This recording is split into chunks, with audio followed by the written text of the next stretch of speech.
Magandang hapon, Pilipinas at buong mundo.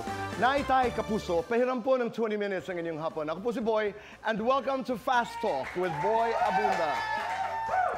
Sa lahat ng mga kaibigan ho natin sa Facebook at YouTube, maraming salamat. Sa lahat ng nakikinig po sa Dizzy WB, welcome to the program. We are very excited. Totoo po ito galing sa aking puso dahil sa ating mga espesyal na panauhin. We have with us today a drama king and the ultimate survivor. Naitay Kapuso, please welcome Dennis Cilio and Jeneline Mercado.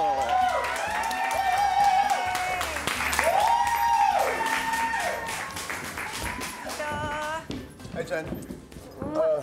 Hi, Dennis. Dito, boy. Stop it, Dennis. Stop it. Maraming salamat. Please. Kumusta? Mabuti naman po. Welcome to the program. Salamat po ulit. Happy Valentine's. Happy Valentine's. Oo nga pala, Happy Valentine's Day. Oh, yes, right.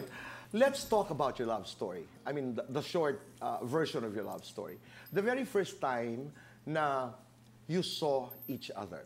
Saan? Anong nangyari? Ano ang reaksyon? Was there spark immediately? Ako po, first time na nakita ko si Jen nung sa Broadway Centrum, naalala ko pa yun. Ito yung parang first time na, isa sa mga first time na pinesent sila, pinakita yung batch nila sa Starstruck 1. Tapos, nagkataon naman na nandun din ako, first time ko siya nakita doon dahil siya yung pinakamaganda doon.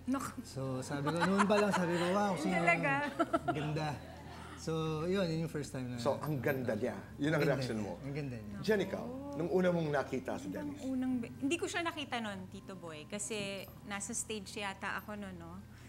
Hindi ko siya masyadong napansin. Siguro sa lakas ng ilaw, nandun ka sa audience. Yes, nasa audience. Yung unang beses ay yung nakasayaw ko siya nung 18th birthday ko, Tito. Isa siya sa 18 Roses. Tama. Yeah. Tama? Yun. Kasama siya dun sa dance. Paano ka nanligaw? Paano ka nag-umpisa manligaw? Paano ba? Nung first time, Nagkasama kami sa isang soap. Pangalawang beses na po yun. Yung unang beses, hindi... Ito yung unang beses. Yan yung unang beses. Yung unang beses po, Tito Boy, ano pa may mga kanya-kanya kaming mga partners. Okay. Hindi namin masyadong... Kumbaga nagtatrabaho lang kami, hindi namin masyadong yung isa't isa. Pinagtuunan ng pansin. Umiiwas pa. Although yung attraction, syempre, nandun na. Dahil napakaganda ng asawa, kita niyo naman hanggang ngayon. Sobra. Walang kakupas-kupas. Alam mo, parang may hihilingin ka.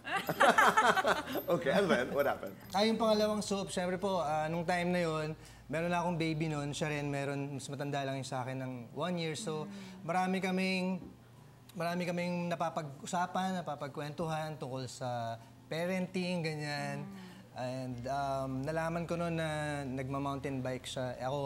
Addict ako noon sa bisikleta. So, niyaya ko siya. Tapos, after noon, nasundan pa ng iba. Grupo muna. Nung simula, kasama pa namin si Direct Dom noon. Naalala ko.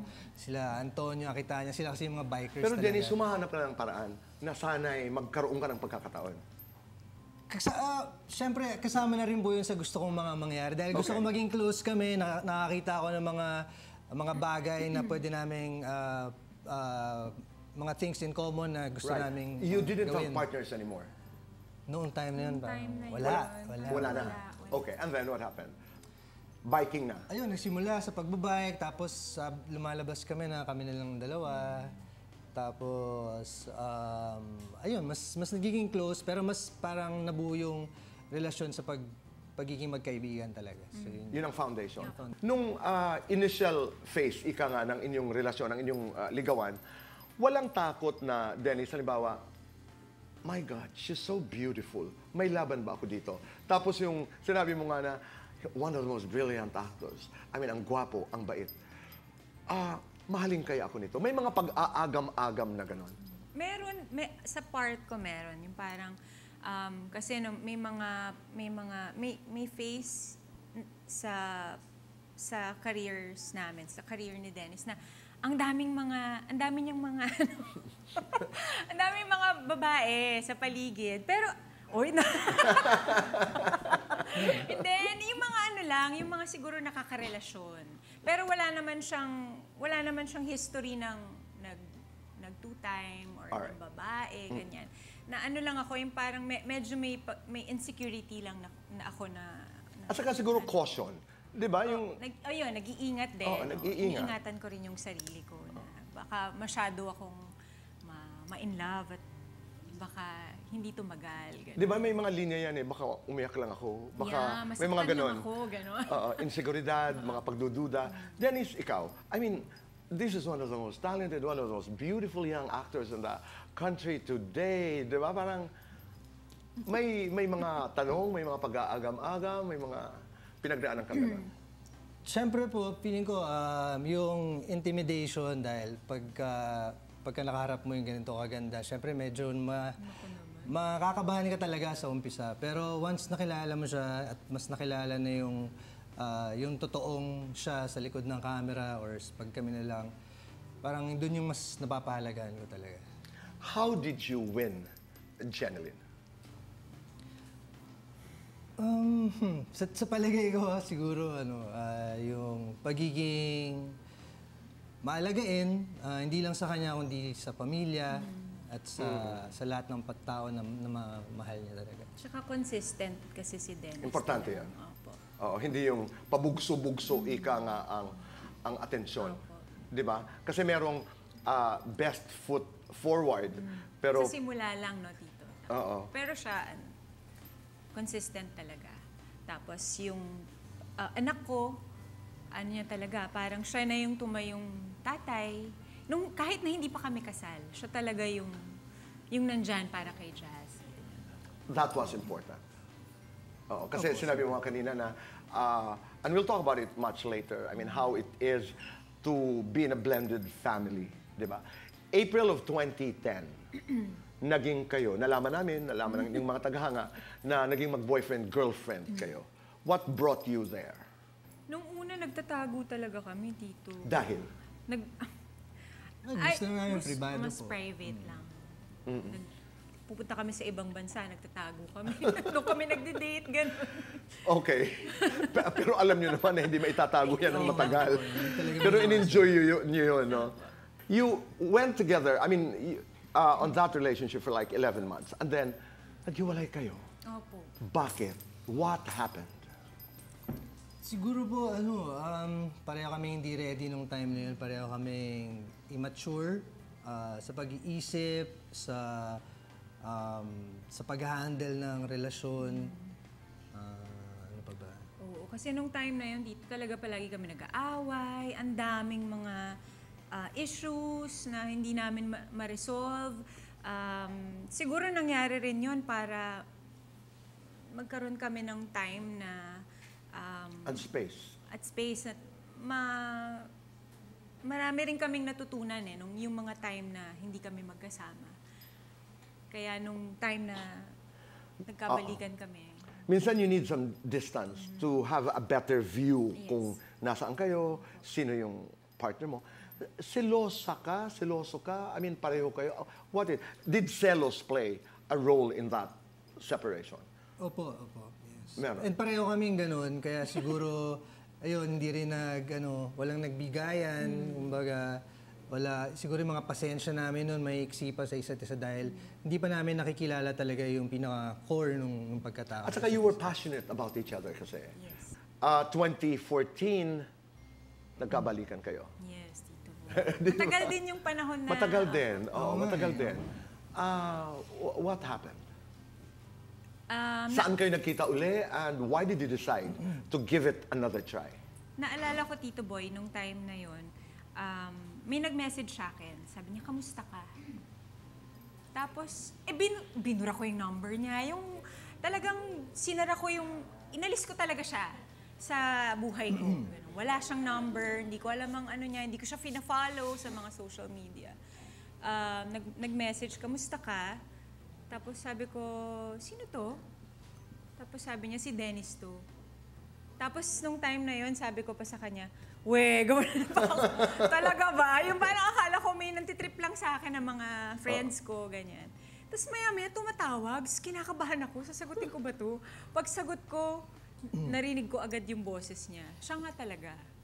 Hindi ako makapagsalita para akong binuhusan ng malamig na tubig. But did you like that feeling? Grabe yung kaba. Did you like that feeling? Oo naman. Di ba? May ganun. Iba yung positive na kaba. Yung kaba na may kilig, ganon. Ako. Kinikilig ka pero natatakot ka, hindi ka maniwala, pero naniniwala ka. Lahat ng feelings na yun. Okay. Yun yung kaba. Your story. Ba't ka nag-text? Ba't ka tumawag? Ako naman po, ngayon ko lang naalala, nasa London pala ako noon. Kasama Kasama niya ko si si Tom. Tom Oo. Rodriguez. Okay. Hindi ko alam kung anong ginagawa namin. Yung Basta may ano, show kami may- doon. yung Para show show para ninyo. sa Pinoy TV. Okay. Ba't napatawag ka? Siguro po dahil... Nag-away kayo ni Tom? Hindi, joke. ano po, nung time na yun sa London, malamig, Tito Boy. Kaya, sabi ko, ang lungkot dito. At dahil sa lamig, Dennis. Hindi, ano rin po yun. Siyempre po, mas mahalaga po dun siguro yung pakiramdam na na-miss ko siya. At marami akong realizations na pakiramdam ko, hindi ko na mararamdaman sa ibang tao yung naramdaman ko sa kanya noon. Kaya gusto ko manumbalik, gusto ko ma-experience lahat yun. Kasi siguro dun sa panahon na magkahiwalay kami, feeling ko napakalungkot ko. Kaya, ayun, ako yung nag-reach out and nag-effort para maramdaman ulit yung feeling na yun. Babalikan ko lang ng konti. Diretsang tanong ito. The very first time na kayo'y nagka-problema sa relasyon, after 11 months of being together, was there a third party? Wala po. Wala po. Oo. That made it easier kasi. Okay, back to nung nagkabalikan na kayo, 2014, tuloy-tuloy na. Because eventually, November of 2021, you decided to get married. Yes, dito. How easy, how hard was that decision? Nung una, kasi syempre dito, boy, buntis ako eh. Buntis na ako noon. So, una yung nasa isip ko, parang buntis, dahil ba buntis ako, kaya ako papakasalan. Tinanong ko yun sa kanya. Sabi ko, dahil ba buntis ako, di ba, naalala mo yan? Kaya mo ba ako papakasalan? Kasi buntis ako. Yan. Pero hindi naman yun yung dahilan kung bakit, Tito Boy. Kasi noon pa lang, bago pa kami pakasal, bago pa mag-pandemic at lahat, parang asawa na rin yung turingan namin sa isa't isa. So, okay lang. Okay lang ako. I'm sorry. It's okay.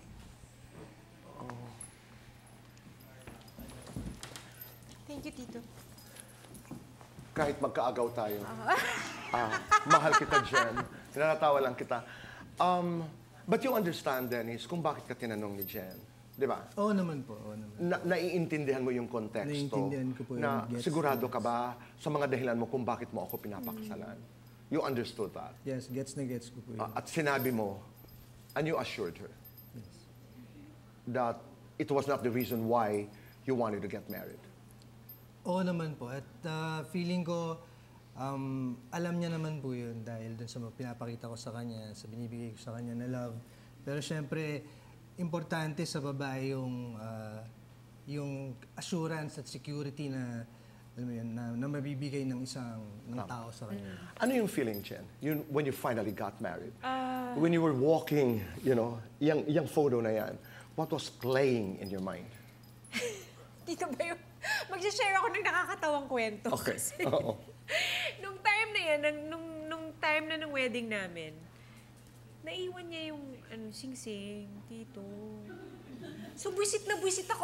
Syempre, yung hormones ng Yes. pregnant woman, di ba? Talagang galit ako. Pero yung bahay po namin malapit lang, mga 5 minutes away. Kasi imagine mo, Tito. Pero nakalimutan mo pa rin. Nakalimutan ko pa rin. Tsaka hindi, Tito, sinabihan ko siya na sobrang specific nung instruction ko. Kunin mo yung ring, nandito sa bag ko, ito yung color ng box, yun, lagay Relax mo ka lang. dito. Hindi. Pagkatapos, Tito Boy, dalawa po yung box doon ng ano. Sa Dalawa bag. po yung box. Oo, yung isa walang laman. Yun yung nakuha ko, yun yung dampot ko. Sabi ko sa kanya, paano kung sa Tagaytay tayo kinasal? Paano mo kukunin sa Quezon Tama. City? Pero ang totoo, Tito Boy, may sing-sing man o mawala, kaya pa rin, ito na ang kasal. Kahit na alambre lang yan. Kahit na alambre pa lang yan, na mapulot mo kung saan, simbolo lang yun ng pagmamahal na bibigay mo sa akin. Dennis, nakalimutan mo pa rin. Sandali, you Tito Boy, discover yung that. feeling na yun, yung feeling nung naglalakad ako, talagang may inis talaga. Naiinis ako. Yung, At least unforgettable yung Yes. experience. Hindi yung pangkaraniwan na, perfect. Doon ka naman tama. Oo. You discovered this, sandali, Jen, you discovered this before the ceremony. nandun na kami, hinihingi na ni Father yung singsing. Hala! Tito Boy, asan yung ring? Tapos binigay yung box, walang laman. Kaya namumutla na po. Sandali, sino ang umuwi para kunin? May driver Yung po driver naman. namin. Oo, Diyos ko po. Oh my God! Unforgettable. Oo, totoo nga naman, unforgettable. So, pero hindi ka nag-express. Nasa loob mo lang yung inis. Kasi syempre, ang daming tao. You Pero were in front pinapakalma of... ko po siya. Pinapakalma niya ako noon. Kasi talagang grabe yung inis na inis talaga ako. Siyempre buntis pa siya, so medyo yung mood niya talagang, Tsaka yung pabulong, di ba sinabi ko sa'yo yung... Diyos ko po, grabe yan, grabe yan. Oo. Well, at least you have a story to tell your children. Yes. And now your fans. And lahat kami, alam na namin ang kwento na nung kasal na yun, wala yung singsing. How are you able to sustain this relationship? Falling in love, the challenges, getting married, and then, I mean, bless you and thank you, Lord, you are together and you're sustaining this relationship. Paano? Siguro po, ini-enjoy namin yung journey. Pwede ko siyang i-compare sa isang video game na maraming stages pero nakakatuwa bawat stage na matatapos mo. And inaabangan mo kung ano pa yung mga next stages na matatapos mo and mga ibang pang pangarap na gusto niyo pa mangyari. So siguro ganun. Ikaw, Jen, anong ginagawa mo?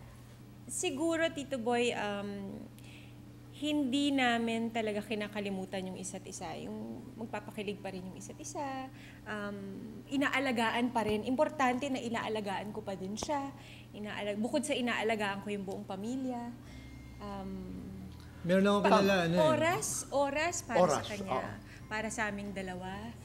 Yung kailangan may lambing po palagi, hindi dapat mawala yun. Kasi meron mga ibang mag-asawa na mapapansin ko, pag nag-uusap sa telepono, kala mo galit sila, pero feeling ko doon din nagre-reflect yung kailangan hindi mawawala yung lambing, yung pagka-sweet mo, yung sa mga maliliit na gestures na pwedeng magpangiti sa asawa. And now the good news is you have a movie. Yes. Everything About My Wife. That's February 26. What is the movie about?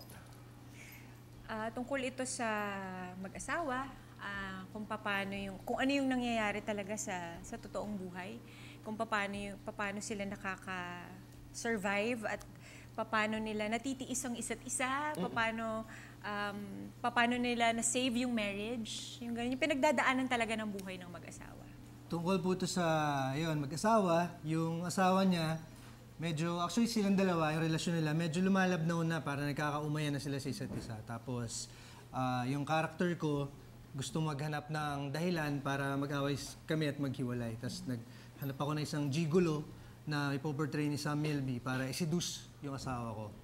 Para maging confused siya at tuloy kami magkahiwalay. Kung anong mangyayari, panoorin natin ang pelikula. Yes. Para madiskubre natin. Pero sa tunay na buhay, Dennis, would you go that far? I'm not talking about Jen, but that act of testing, halimbawa, pagmamahal, loyalty ng iyong partner, asawa. Siguro po sasagi siya sa isip ko para lang matest or malaman. Sasagi magiging pero hindi mo curious, gagawin? Pero hindi ko siguro gagawin dahil masyadong Your risky. character is Dom, tama? Yes, Dom. Kapangalan din po nung character ko sa Green Bones. Pero ito, Yes. ibang-ibang character, iba-ibang pelikula. Oo. Halimbawa, Jen, hypothetical, sa tunay na buhay, ginawa yan ng isang tao sa cup. Not necessarily in your marriage. I mean, is that something that a girl will understand?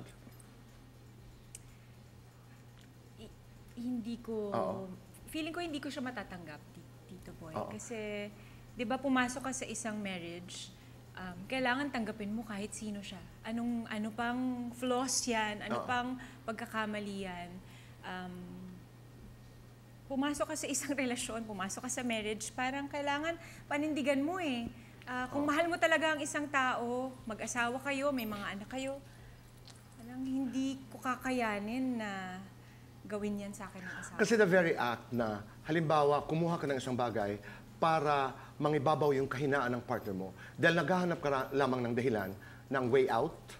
Yes. Oo, parang that very act, ako ang pananaw ko, that very act is the betrayal itself. Hindi nga yung, I'm not gonna wait for my partner to fall. Pero pinag-isipan mo, tapos kahinaan mo ang inattack mo. And you expect me, di ba, you expect me to actually behave like a saint. Parang hindi ko maintindihan yung proseso na yon. I mean, in real life. Pero nangyayari yon. Nangyayari yon. Yes, pag desperado po yung isang tao, parang kung ano-anong ideas yung papasok sa isip niya. Pero hindi siya sure kung mag-work yun at tama nga ba yung ginagawa niya. Kasi sa iba naman, ba't hindi tayo magderechahan? No, kausapin mo ko. Oo, Diba, sabihin mo sa akin, ano ba yun? O kahit gaano kasakit, di ba? But dadaan ka pa doon sa proseso na I will hire someone in the person of Sam Milby in the movie to seduce my wife para magkamali siya, para meron akong excuse lumabas sa relasyon. Kung ano pang mga kaganapan, that's February 26 in cinemas around the country. Ako nang nag-plug. Please invite everybody. Iniimbitahan po namin kayong lahat na panoorin ng Everything About My Wife. February 26 na po. Malapit na. Directed by Direk Real Florido under GMA Films, Creation Studios, and Glimmer Studio. Right now, let's do fast talk. Okay. We have 2 minutes and our time begins now. Jen, ha o ho? Ho. Jen, ultimate survivor, ultimate star. Ultimate Survivor. Matalak na asawa, malambing na asawa. Malambing na asawa. Me time, sexy time. Sexy time. Work out with Dennis or shower with Dennis?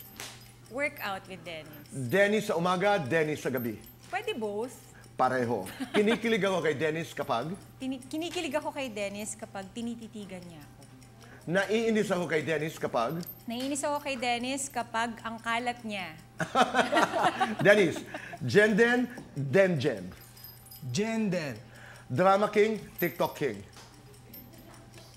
Drama King na lang. Silosong Mister, under ni Mister. Under. Under si Mister. Under si Mister. Jen sa kusina, Jen sa kwarto. Jen sa kwarto. Halik ni Jen, yakap ni Jen. Halik ni Jen. Sweet ako kay Jeneline kapag Sweet ako kay Jeneline kapag may kailangan ako sa kanya. Pero hindi, lagi. lagot ako kay Jen kapag Lagot ako kay Jen kapag hindi ko na-flush yung inodoro. pinakamaganda si Jen tuwing Pinakamaganda si Jen, tuwing natutulog.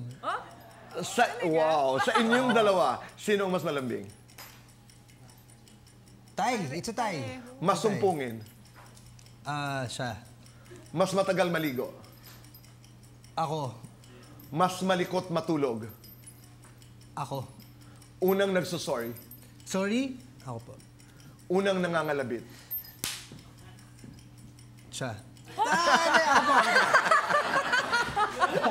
Lights on or lights off? Lights on.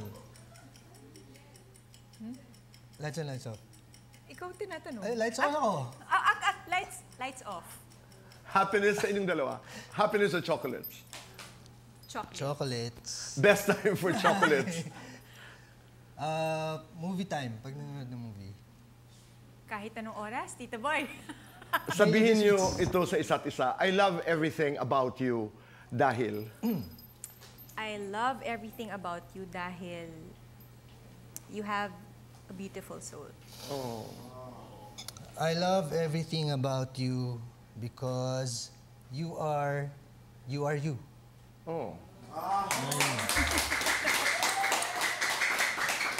Dennis, the last time you're here, nung tayo nag-usap, sabi mo sa akin, sa bahay, parang inutos-utusan ka lang ni Jen. Para bagang, sandali Dennis ha, na para bagang nagre-reklamo ka. Kaya gusto ko malaman, hindi ko kayo, hindi ko kayo pinapapag-away. Oo, medyo seryoso ako dito. Na parang nagre-reklamo ka, na parang gusto mo sabihin sa akin na parang pagod na pagod ka sa bahay dahil inutos-utusan ka lang ng asawa mo.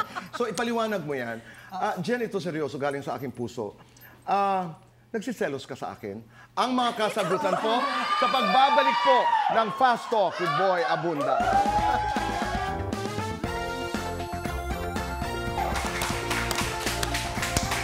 We're back on the show. Kasama ho natin si Dennis at si Jen. The last time we talked, sabi mo, wala, pinapapagtrabaho ka ni Jen. Nag-iimbento ho ako. No, but you said something like, sa bahay, ordinaryo ako. Totoo po yun. At, pero yung pong sinabi ko sa inyo wrong choice of word lang. Dahil ako po yung asawa na mahilig magsilbi sa aking asawa. Hindi ka kinakailangan utusan. Hindi kailangan utusan. Nagkukusa ako na kung nararamdaman ko kung ano yung mga kailangan niya. Siyempre, magkasama kami ng matagal na, so kabisado at kilala ko na. Dennis, hindi ako gumagawa ng storya dahil gusto kong mag-away kayong dalawa. Wala naman akong ganong intensyon. Naalala ko lamang yung ating pinag-usapan. Ano kaya yun? Hindi mo na kinakailangan sagutin yung nagselos ka. Biro lamang po yan. Alam ng lahat na I am a big fan of Dennis Trillo. Both as a person at lalo na po as an actor. Hindi ho yan sikreto. Di ba? When people are very public about their admiration, kasi hindi lang naman ako, ang dami. Ang dami-dami yung magsasabi openly. Who's the most gorgeous man in show business? Who's the most brilliant actor? Dennis Trillo. How does that make you feel as a wife? Sa akin nakaka-proud, Tito Boy. Kasi para hangaan yung asawa mo kung gaano siya kagaling na artista, gaano siya kagwapo. Isa ako sa mga nakakataba ng puso. Tama. Pero yung paghanga na yun, pag tumatawid sa pagnanasa, ay, iba. iba na yun, ibang kwento na yun. Depende siguro kung sino, Tito Boy. Di ba? Depende kung parang nagbibigay ka ng pag-asa. May chance ba? Depende kung sino. Ang follow-up question doon na logical, ako, halimbawa. Walang problema, Tito Boy. Jen, ano ka ba? Ano ka ba, Tito Boy? Tayo totoo? ka ba, Tito? Oo. Ano ang alam nyo ngayon tungkol sa love na hindi nyo alam dati? Ako po siguro, habang tumatagal, mas nare-realize ko na napaka-importante nung pag-iisip na pag meron kang something na pinahalagahan, binibigyan ng importansya, minamahal, kailangan hindi mo talaga susukuan kahit na ano pang mangyari. Dahil itong relasyon kung nasan kami ngayon, hindi lang siya isang relasyon, isa siyang commitment, isa siyang covenant na sagrado na alam mo yun, dapat alagaan talaga. Yeah. And maging magandang halimbawa dun sa mga anak namin. Yes. Ikaw, Jen. Bukod doon sa mga sinabi ni Dennis, yung pagiging selfless dito. Na noon wala akong ibang inisip kundi sarili ko. Ngayon, sila muna, bago ako. Dadating ang araw that you would renew your vows. Today is Valentine's Day. If you were to renew your vows, anong pangako ang ibibigay nyo sa isa't isa? Ikaw muna, Dennis. Siguro po pangako na since nag-renew ng vows dahil syempre gusto kong ipagpatuloy yung pangako na hindi mawawala sa tabi niya, na laging nandito kahit ano pang mangyari.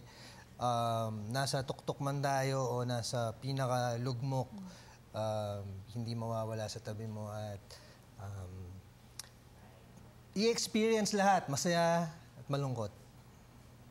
You will always be with her. Yes. Jen, ikaw. Para sa akin,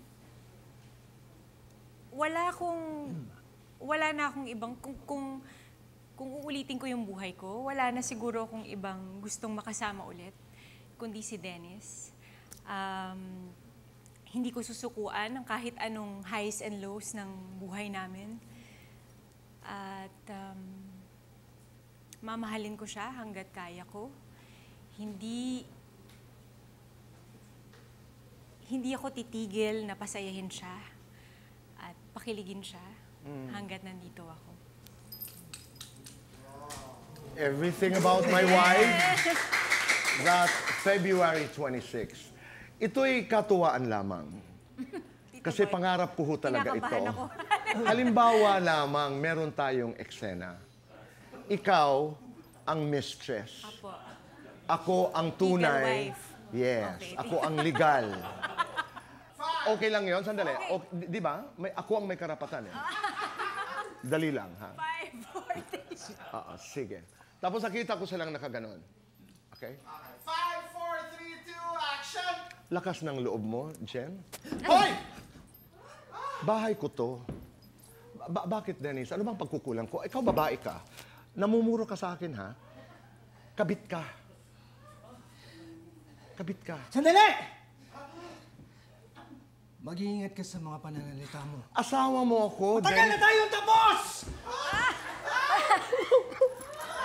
Pambihira ka naman! Babae, magsalita ka. Ano bang ginawa mo sa asawa ko? Hindi pa kami tapos. Kasalihan sa akin. Inaayos na natin, hindi ba? Matagal na tayong tapos! Hindi pa tayo tapos. Siya na yung mahal ko! Hindi ba malinaw Hindi yun? ako naniniwala na nabubulag ka. Umalis ka na! Sa ganda kong ito, hindi naman maganda yun eh. Jeneline, ano bang ginawa mo? Ano bang ginawa mo? Hindi ko din alam. Hindi mo ba naririnig? Hindi, wala akong naririnig. Makinig ka na lang sa kanya. Ang hirap maging gwapo! Diyos ko! Umalis ka na! Umalis ka na! Surrender na ako. Maraming salamat. Thank you, Jen. Happy Valentine's. Happy Valentine. At supportahan po natin Everything About My Wife. That's February 26. Who is directing the movie? Ito po ay sa direksyon ni Direk Real Florido. Mapapanood nyo na sa Feb 26. Siyempre, starring Sam Milby, ang aking asawa, si Miss Jenlyn Mercado, at marami pang iba. At marami pa pong iba. Maraming salamat for honoring our Valentine's Day celebration. Maraming salamat, Jen. Thank you. Thank you very much. Dennis, maraming salamat. Naitay Kapuso, maraming salamat po sa inyong patuloy na pagpapatuloy sa amin, sa inyong mga puso at tahanan araw-araw. Be kind, make your nanay proud, and say thank you. Do one good thing a day. Just one good thing a day, and make this world a better place. Goodbye for now. God bless.